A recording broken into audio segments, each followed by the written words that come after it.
Guys, hinahanap ko ang aking gate kasi may pinagawa akong gate D14 para makauwi na tayo ng Pinas. Ang daming gates dito, yan oh. May pinagawa akong gate ayun oh, D14 yun marami akong mga pagbabagong ginawa dito. Tulad na ito, ng daanan na to, pinaayos ko yan. Yan, gumagalaw yan ng busa ayun ang D14, doon tayo tatambay. Pero susubukan natin to, maayos ba yung pagkakagawa nila. Maayos nga, maandar ng kusa. Magpas na tayo, yun ang D14. Nag-rides lang tayo, mahilig tayo sa rides.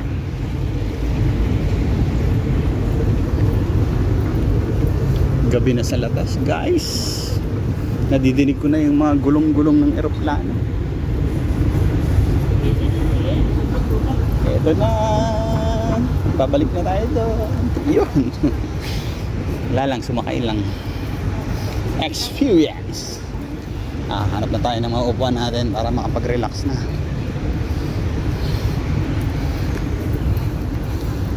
Ayun, yung iba natutulog na. Puro kanina pa sila na andito. Walang katao-tao. Ramadan kasi. Parang madalang ang uwian. Hihintay na lang tayo ng tawag ni Kapitan pag-aakyat na tayo ng aeroplano. Uupo muna ako dito. Ganap tayo ng upuan. Tama ba? Let's go. Upo na tayo.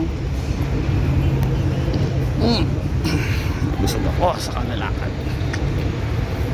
Ito mga dala ko, guys.